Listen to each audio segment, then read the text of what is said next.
तुम हिंदुस्तान में चले जाओ, ये सत्संग वचन आपको कोई नहीं बताएगा। और वो वचन जो मौजूदा सदगुरु के हैं, जो मौजूद है, जीवात्माओं के लिए आए और कहा कि मैं जब तक जिनको मैंने नामदान दिया, इन जीवात्माओं को जब तक मैं इनके घर नहीं पहुंचा दूंगा, मैं मानव शरीर को छोड़ के जाने वाला नहीं हूं।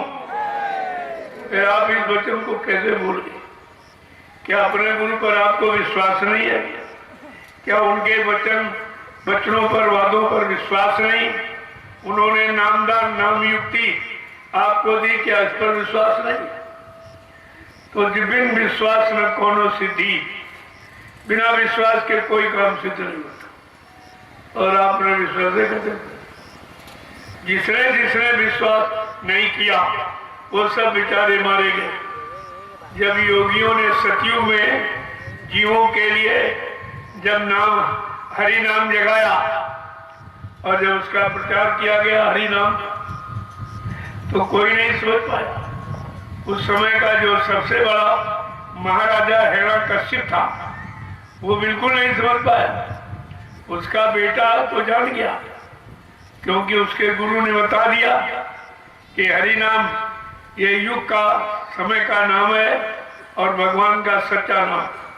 तू जो इस नाम को लेगा उसका कोई बाल बांका नहीं कर सके। तो प्रहलाद ने उसको स्वीकार कर लिया। गुरु तो झूठ बोलता नहीं है, गुरु ने नाम के बारे में बताया तो उन्होंने स्वीकार कर लिया। और कितने उपाय हिरण्यकश्यप में मार डालने के किए, लेकिन प्रहलाद को मार नहीं। क्यों? कोई बाल बांका नहीं कर सकता। समय के नाम की पकड़ जिसको है, समय के नाम पर जिसको विश्वास, समय के नाम से जो अपना काम समय से बना लेता है, वो बुद्धिमान व्यक्ति कहलाता। उसका कोई सृष्टि में बाल बांका नहीं कर सकता। यह है नाम की महिमा। इसी तरह जब त्रेता आया, देखो नाम बदल, एक ही नाम नहीं रहता। हर युग का नाम अलग, जगाने वाला अलग, ले आने वाला अलग, प्रचार करने वाला अलग। ये सब अलग अलग है, एक चीज नहीं है। जब सतयुग में हरि नाम था तो वही हरि नाम त्रेता बना रहता। क्यों नहीं बनाया? क्यों त्रेता में राम नाम लाया गया?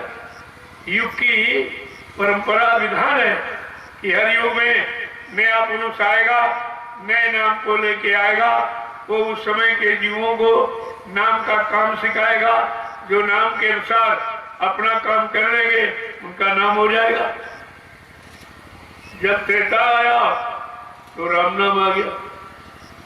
राम नाम कहते क्यों? कहते युग बदल गया। तो युग बदलने में क्या हो गया? कहते शरीर की उम्र बदल गई। जब सतयुग था इसी धरती पर, तो ऐसी मानव शरीर की उम्र जो हम आप शरीर लिए बैठे हो, इसी मानव शरीर की उम्र 1,00,000 वर्ष की, 1,00,000 वर्ष की। और मन की ताकत हाथी के बराबर थी। इंद्रियों में पूर्ण संयम त्याग बराबर था। खान पान अच्छा था तो कर्म अच्छे थे। तो उम्र थी 1,00,000 वर्ष की। मन की ताकत हाथी के बराबर। इतना मन शक्तिशाली, क्योंकि भोगों से अलग था, भोगों की गंदगी से अलग था। और मतलब उस समय कहते भगवान का नाम क्या था? हरि नाम था। उन्होंने समझा के कहा कि ताकि कोई भूल न जाए कि हरि नाम को किसने लिया और किसको लाभ मिला। तो गोस्वामी जी महाराज ने रामचरितमानस के उत्तरकांड में सब एकदम सही वर्णन कर दिया कि नाम जपत हरि कीन प्रसादु और भक्ति सिरो माणि भय प्रहलादु कि ध्रुव संगला नीज प्यो हरि नामु और पाए ले अनुपम ठाऊ। कितना साफ साफ कि सतयुग में योगियों ने हरि नाम जगाया था। उस नाम को किसने लिया? प्रहलाद और ध्रुव ने माना तो उनका काम हो गया, और जो नहीं माने वो मारे गए, सब मारे गए। इसी तरह यहाँ ये परिवर्तनशील जगत है, सतयुग भी नहीं रहा, त्रेता आ गया, ये भी बदल गया। कहा बदल क्या गया कि मानव की उम्र कम हो गई। क्यों कम हो गई?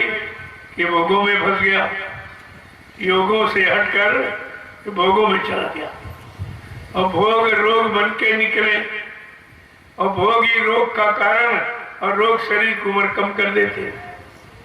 बिल्कुल सीधा हिसाब। तो त्रेता में कहा कि मानव शरीर की उम्र 10,000 वर्ष, 10,000 वर्ष की उम्र त्रेता में शरीर की, और मन की ताकत जो सतयुग में हाथी के बराबर थी वो घोड़े के बराबर नहीं। इंद्रियों में संयम त्याग बैराग कम हो गया, खान पान भी खराब होने लगा, भाव विचार खराब हो गए, तो कर्म भी खराब हो गए। लिहाजा शरीर की उम्र 10,000 वर्ष की रहेगी। तो भगवान का नाम कहते अब उम्र कम हो गई, मन की ताकत कम हो गई, इसलिए भगवान का नाम भी बदल गया कि हरि नाम नहीं, अब राम नाम चलेगा। देखो त्रेता में राम नाम, लेकिन पहले के नामों का विरोध नहीं हुआ, क्योंकि ये पहला नाम खत्म कर दोगे तो युग की पहचान कैसे करोगे, युग का इतिहास कैसे जानोगे? तो मतलब अब त्रेता आ गया तो उम्र कम हो गई, मन की ताकत घोड़े की बराबर रह गई, भगवान का नाम राम नाम आ गया, तो कहा भी ये पूजा क्या करे? त्रेता में पूजा पाठ क्या थे कि त्रेता भी दय किनरी करही अवस विचारी भव सागर तरही। त्रेता में नाना प्रकार के हवन यज्ञ विधि विधान, ये त्रेता में जो हवन यज्ञ पूजा पाठ आप करते हो ये तुम्हारा काम नहीं है, ये त्रेता युग के जीवों के लिए बनाया गया, और तुम करने लगे तो तुमको कुछ मिला नहीं। इतने दिन से पूजा कर रहे हो, कोई देवी मिली, कोई देवता मिला, कोई भगवान खुदा गाड़ आपको मिला? क्यों? तुम्हारी पूजा दूसरे युग की है, अभी कलयुग की पूजा तो किसी को मालूम नहीं, क्योंकि कलयुग का इतिहास बना नहीं, और इतिहास बनाने आए उन महापुरुषों को आपने पहचाना नहीं और कह दिया वो मर के चले गए, तो तुम्हारा कुछ बनेगा ही नहीं, तुम्हारे लिए कोई व्यवस्था नहीं बनी, और जो बनाने आए उनको आपने कह दिया मर के चले गए, तो व्यवस्था कौन बनाएगा? तुम्हारे रहने की, खाने की, पीने की, पूजा की, पाठ की, लाभ मिलने की व्यवस्था कौन बनाएगा? कभी आपने इस पर विचार किया? कुछ ऐसे बैठे रहते हो, एक तो जानते नहीं हो, कोई सच्ची अच्छी बात कहे तो मानते नहीं, तो फिर तुम्हें जानकारी कैसे? अब त्रेता भी खत्म हो गया, क्या आ गया? द्वापर। अरे द्वापर में क्या आया? कहते मनुष्य की उम्र कम हो गई, भोगों में फंसता चला गया, योग को पकड़ा नहीं, भोग को आधार बना लिया, उसी में फंसते फंसते और रहते रहते सारी शरीर की ताकत तुमने भोगों में, नाली में पानी की तरह बहा दिया। अब उसी का रोना है कि ध्यान नहीं हो रहा, वजन नहीं हो रहा, बीमारी नहीं जा रही, कमजोरी नहीं जा रही, आंखों से दिखाई नहीं दे रहा, कानों से सुनाई नहीं दे रहा, पैरों से चला नहीं जाता, हाथों से उठाया नहीं जाता, याददाश्त खत्म हो गई, तो तुम्हारा तो सब चला गया। इसी सब को जाने को कहते हैं बुढ़ापा। बूढ़ा आपा, आपा माने घमंड, जो आंखों के देखने का, कानों से सुनने का, पैरों से चलने का, हाथों से उठाने का, याददाश्त सब कुछ आपने खो दिया, बचा क्या? और अब भी आपको होश नहीं, ये हमारा क्या चला गया, क्या रह गया? तो महापुरुषों ने क्या कहा? अरे गई बहुत रही थोड़ी, वो भी तो जाने वाली है। तुमने सुबह शाम दोपहर रात दिन कहते कहते अपना सारा जीवन खत्म कर, इसी पड़े रहे। आज ये दिन है, कल वो वार है, और ये महीना है, और ये साल है, यही कहते रहे। ये नहीं सोच पाए हैं कि इन्हीं में मेरा जीवन जा रहा, मेरा जीवन समाप्त हो रहा, और जो जा रहा वो वापिस आएगा नहीं। तो तुमको कोई चीज जाने वाली या जा रही है तो जाने के साथ साथ अगर हम अपना काम बना ले, ये हमारी समय की बुद्धिमानी होगी। और ये कोई नहीं, जितना ज्ञानी ज्ञानी तुम्हें इस समय दिखाई देगा तो उतना ज्यादा फंसा।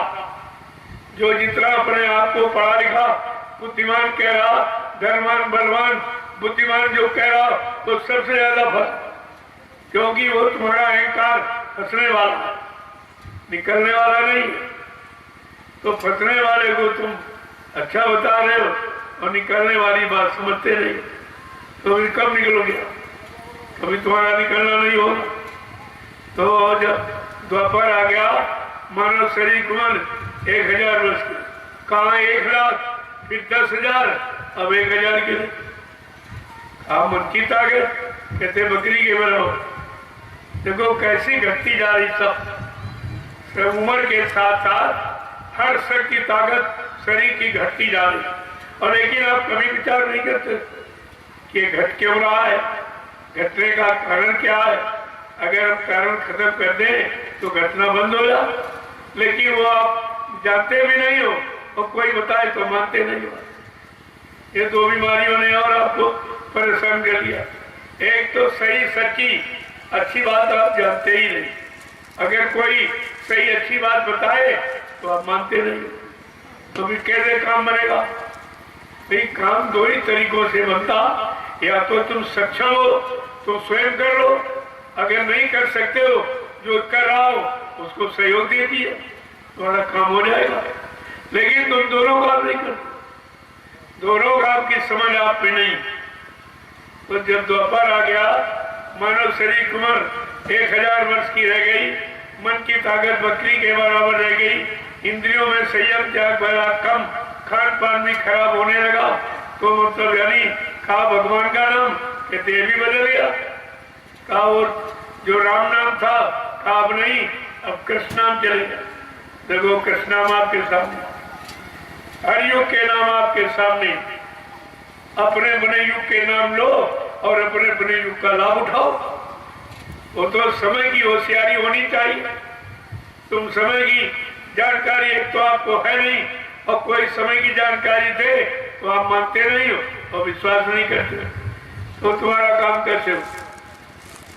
तो द्वापर में कृष्ण आ गया, तो कहा भी पूजा पाठ क्या करेगा, नाम बदल गया, उम्र कम रह गई, मन की ताकत बकरी के बराबर रह गई, अब ये कौन सी पूजा करने के लायक है? तो क्या विधान बताया गया? द्वापर युग प्रभुपद पूजा, द्वापर में भगवान की पैरों की पूजा।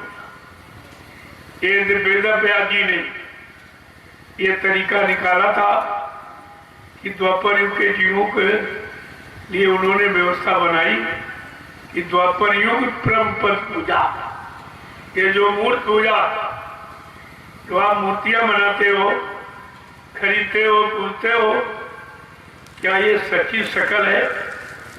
असली शकल देवी की है? ये देवता की असली शकल है या भगवान की, खुदा की, घाट की, या गुरुद्वारों में सच्चे सदगुरु की ये सच्ची शकल है? कहते नहीं ये नकल है। तो नकल कभी असर नहीं हो सकती। अगर नकल करते करते असल की तरफ चल पड़ो तो एक दिन असल आपको मिल जाए। नकल भी आपको असल की तरफ पहुंचा सकती अगर आपकी चलने की, आगे बढ़ने की आदत बन गई तो। और तुम बस मूर्ति भागे उसी को लिए बैठे, तो यही भगवान है, यही देवी है, यही देवता है। इसी भूल भरम में जड़ को पकड़ के रह गए और चेतन को न समझा, न चेतन की तरफ चले, न चेतन को आपने पाया। तो आपने कितना भारी नुकसान कर दिया, क्योंकि आपने बात नहीं समझी। जैसे उदाहरण के लिए मैं आपको बताऊं, जैसे बच्चा स्कूल पढ़ने जाता तो अध्यापक ब्लैक बोर्ड पर गाय का चित्र बनाता। अगर बच्चा ये पूछे कि मास्टर साहब यही गाय दूध देने वाली है, तो मास्टर कहेगा नहीं, दूध देने वाली गाय नहीं है, दूध देने वाली गाय का चित्र है। इसी तरह ये पत्थर की मूर्ति देवता नहीं है, ये कागज के अंदर देवी नहीं है, ये उनकी मूर्ति है, उनकी शक्ल बनाई गई। तुम्हारे अंदर देवी देवता के प्रति भाव पैदा हो जाए, तुम्हारे अंदर इनकी चाहत, इनसे मिलने की एक ख्वाहिश पैदा हो जाए। इसलिए बाहर में ये सब आपको सिखाया गया, लेकिन तुम इसी में फंस गए। धर्मशास्त्रों ने आपको मना किया कि नहीं नहीं ये असली नहीं है, तुमने उनको भी नहीं माना। उन्होंने साफ साफ लिखा धर्मशास्त्रों में, नाहं बसामि वैकुंठे योगिना हृदय न चा मम भक्त्वा यत्र गान्ति तत्र तिष्ठामि नारदा। हे नारद, मैं यहाँ कहीं नहीं रहता जहाँ तुम लोग मुझको ढूंढते हो। न मैं कागज में बैठा, न पानी में, न पत्थर में, मैं तो आत्मा रूप में तुम्हारे सबके शरीर के अंदर बैठा। अंदर जाने का रास्ता तुम पूछते नहीं हो। जो जानकार सत्य महापुरुष अपने अंदर जाकर अपनी जीवात्मा को देखा और जीवात्मा को जगा के परमात्मा से मिलाया, वही बाहर में हमें आपको आत्मा जगाने की युक्ति देते हैं, परमात्मा से मिलने का रास्ता बताते हैं, लेकिन हम आप उनकी बात मानते नहीं, उनकी बात मानते ही नहीं, तुम उनकी सुनते ही नहीं हो। तो ये तुम्हारा ये चेतन यानी प्राप्त होने वाला काम कौन सिद्ध करे? और सब उसी में बस के रह गए और तीन युगों से फंसे, उसी पत्थर में, कागज में और मतलब कैलेंडर में और पानी में फंस के रह गए। इनको ये नहीं मालूम है अरे कागज की नाव कहीं पार जाएगी। तुम कागज की नौका पर बैठ गए कि हमको ये पार कर देगी, पार कर देगी, और कागज की नाव डूब जाएगी, गिर जाएगी, डूब जाएगी, तुमको डुबो देगी। पत्थर की नाव इतनी भारी होती, तैर नहीं सकती, वो भी आपको डुबो देगी। तो कागज और पत्थर का आधार जो तुमने बताया, बनाया है, ये तुम्हें भवसागर से निकालने का काम करेगा या डुबोने का काम करेगा। आज तक तुमने इस विचार को पकड़ नहीं पाया और न समझ पाया। जब संत महापुरुष इस गूढ़ राज रहस्य को बताने आए तो तुमने उनको पहचाना नहीं, पहचान लेते काम बने। तो मैं आपसे एक बात बताना चाहता हूं, मैं भीड़ लगाने नहीं निकला, भीड़ से काम कभी हुआ ही नहीं। ये भीड़ तो लाभ मिलेगी, खड़ी होगी, नहीं मिलेगी, भाग जाएगी। अगर भीड़ में आपने अपना निर्णय लिया तो धोखा खा जाओ, जैसा आपने मथुरा में किया। इतनी भीड़ लगी जो हिंदुस्तान में कहीं नहीं, 45 करोड़ की भीड़, और उस भीड़ में आपने निर्णय लिया और भीड़ भाग गई। कोई इधर भाग गया, उधर भाग गया, उधर भाग गया, तुम रह गए। तुम्हारा ज्ञान भी भीड़ के साथ, विश्वास भी भीड़ के साथ, लगाव भी भीड़ के साथ, गुरु से प्रेम भीड़ के साथ चला गया। गुरु के साथ रहा तुम्हारा प्रेम, तुम्हारी आस्था, तुम्हारा विश्वास गुरु के साथ रहा, तुम तो सब भूल गए, सब भूल गए। उसी भीड़ के साथ आपका ज्ञान भी चला गया, आपकी समझ भी चली गई, आपकी सोच भी चली गई। आपको क्या मिला?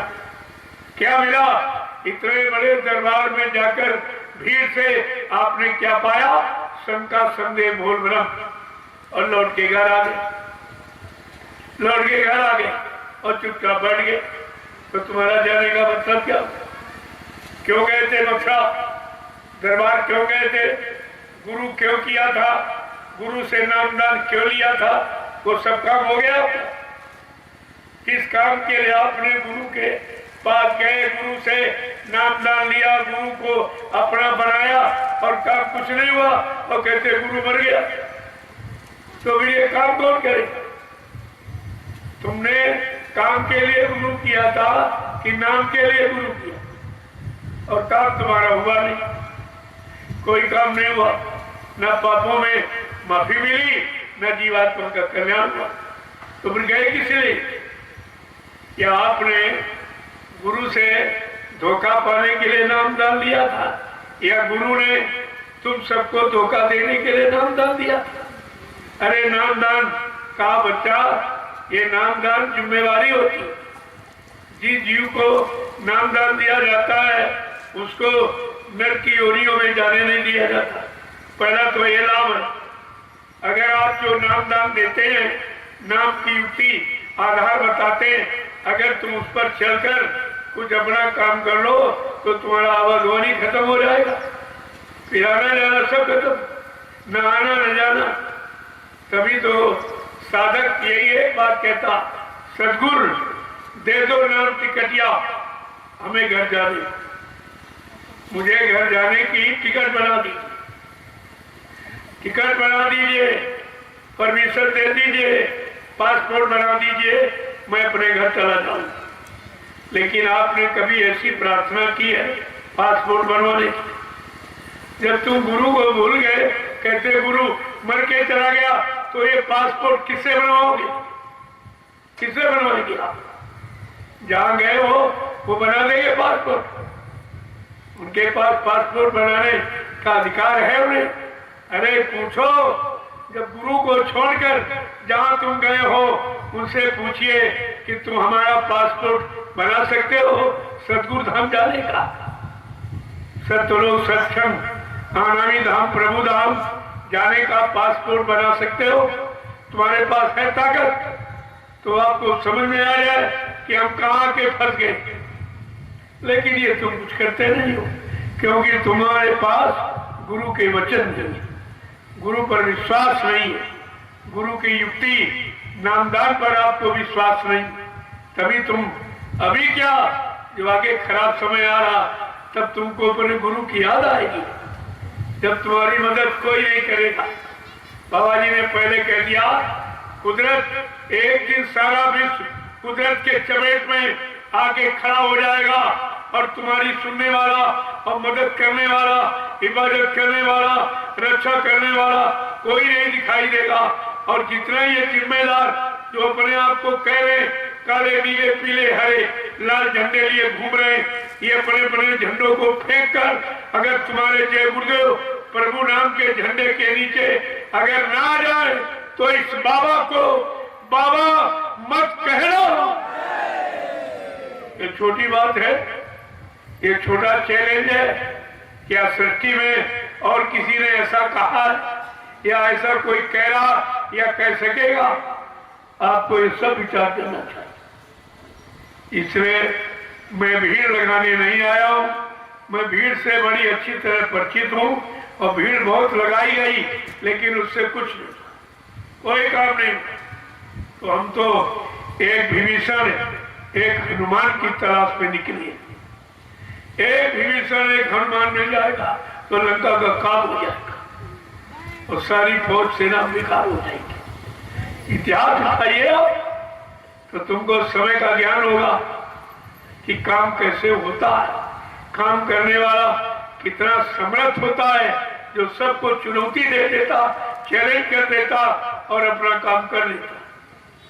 लेकिन तुम ना तो पिछले इतिहासों को जाना न वर्तमान में इनको माना, इसलिए तुम्हारा भविष्य अंधकार में खड़ा। अभी उजाले में कौन ले आएगा? तो सुन लो बच्चों को, एक अवसर आपको फिर मिल गया है। वैसे दोबारा किसी ने अवसर दिया ही नहीं। कबीर साहब ने तो बड़े साफ शब्दों में कहा सुनी माने नहीं, दे धक्के दो चार, मारो धक्का चला जाए अगर सुनता समझता नहीं। लेकिन जो समृद्ध मालिक आया है वो एक बार फिर आपको मौका देना कि चलो बेचारे थोड़े दिन के नामदानी है, नहीं समझ पाए, गुरु की पूरी बात नहीं सुन पाए, तो इनको एक बार हमारे वचनों की जानकारी दे दो, इनको याद करा दो। तो मैं तो वही काम कर रहा हूँ, सारे हिंदुस्तान में गुरु के वचनों की यादगार करा। ना मैं अपनी कोई बात कहता हूँ, मैं अपने लिए आपसे कुछ मांगता हूँ, कोई मान सम्मान, कोई रुपया पैसा धन दौलत कुछ नहीं। हमको तुम्हारी जरूरत है, या यूं समझ लो हमको अपने गुरु परिवार की जरूरत है। जब परिवार बिखर जाता है तो चिंता होती है। जो परिवार की समझदारी रखता है उसको चिंता होती है कि परिवार बिखर गया है, पड़ोसी भी परेशान करने लगा कमजोर समझकर। तो ये तो 45 करोड़ का परिवार है बाबा जी का, और सब बिखर गया, और इसीलिए तुम सब मारे मारे घूम रहे हो, तुम्हारी कोई सुनने वाला नहीं, और थोड़े थोड़े संगठन वाले भी तुम्हारे पर हमला कर रहे, क्योंकि जान गए तुम अपने संगठन से अलग हो गए हो, तुम अपने परिवार से अलग हो गए हो, अपने गुरु से अलग हो गए हो, इसलिए तुमको कमजोर समझकर सब तुम्हारे पर हावी, और कुदरत भी हावी हो रही, वो भी जान गई कि तुमने सदगुरु का हाथ छोड़ दिया, अब तुम्हारे पर कोई दया नहीं करेगा। तो कुदरत भी आप पर हमला कर रही, तरह तरह की बीमारी, तरह तरह की परेशानियां, लड़ाई और झगड़े, दुर्घटनाएं, अकाल मौतें, क्या क्या करा रही देखने किया। आपने गुरु का हाथ छोड़ा है, गुरु की शरण छोड़ी है, और देख लीजिए तुम्हारी हालत क्या हुई। आपको सोचना चाहिए, समझना चाहिए। अच्छा सच्चा ईमानदार व्यक्ति पा जाते लोग खुशी होते। तुमने इतना समृद्ध मालिक पाया, तुम्हारी खुशी खत्म हो गई, सब कुछ नहीं समझ। तो प्रेमियों द्वापर भी चला गया, क्या आ गया? कलयुग। कलयुग का मतलब समझते हो? कलह युग, कलह मानी लड़ाई झगड़े का युग। और कलयुग का पूरा प्रभाव देख लो, परिवार में देखो, भाई भाई में लड़ाई झगड़ा, पति पत्नी में लड़ाई झगड़े, जात पातियों में, हिंदू मुसलमानों में, सिख ईसाइयों में, ब्राह्मण क्षत्रिय में, सज्जनों में, राजा और रैयत में, यहाँ तक मंदिर और मस्जिद में भी झगड़ा। ये कलयुग का प्रभाव देखिए। और अब तो तब कहा गया था आपसे कलयुग जाएगा और सतयुग आएगा। अब कहा जा रहा कलयुग जा रहा है, सतयुग आ रहा है। जब कोई आंधी तूफान तुम्हारे पास से निकल के जाता है तो पेड़ पौधे गिराएगा, मकान गिरा देगा और फसलें नष्ट कर देगा, तभी तो आप कहोगे तूफान जा रहा। अगर ये नुकसान ना हो तो आप कभी नहीं कहोगे तूफान आया था या तूफान निकल के गया। अब कलयुग जा रहा है तो क्या कर रहा है?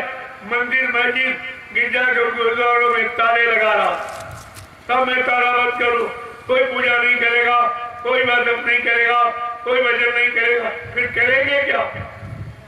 क्या चोरी करे, डकैती डाले, व्यभिचार करे, मारकाट हिंसा, झूठ कपट छल कपट बेईमानी करे, क्या करे?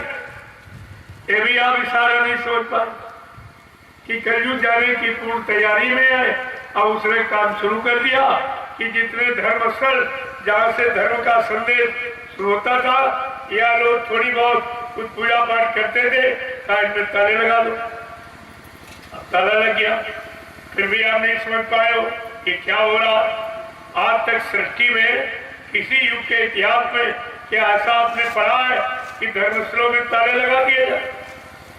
और किसी का इस पर कोई विचार नहीं, कोई सोच नहीं इस पर क्या किया गया, क्यों किया गया, उन स्थानों से कौन सी हानि थी, कौन सा नुकसान हो रहा था, कौन सी गलत शिक्षा लोगों को मिल रही थी, ये तो किसी ने विचार नहीं किया।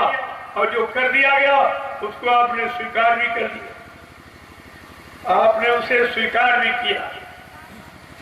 तो सबसे बड़ी कमी तुम्हारी है। एक हमारी धार्मिक व्यवस्था जो ऋषि मुनि महात्माओं के द्वारा बनाई गई, और उसको भी खत्म कर दिया गया, और आपके उस पर कोई विचार नहीं, कोई सोच तुम्हारी नहीं। तो इसका मतलब क्या है कि तुम भी चाहते हो यही हो, तो धर्म कहां से हो? सच्चा धर्म आपको कहां से? वो तो धर्म सीखने का स्थान था, धर्मस्थल धार्मिक शिक्षा मंदिर मस्जिद गिरजाघर गुरुद्वारों धर्मस्थलों से दी जाती मिलती, और जब धर्मस्थल बंद हो गए तो उसके साथ साथ सारी शिक्षा का स्तर ही बंद हो गया। विद्यालय बंद, कार्यालय बंद, न्यायालय बंद और आपका धर्मस्थल बंद, सब बंद कर दिए गए और तुम एकदम चुप बैठे, तुम बोले भी नहीं। तुम्हारी पढ़ाई लिखाई किस काम? तुम जब अपने लिए अपने हित के लिए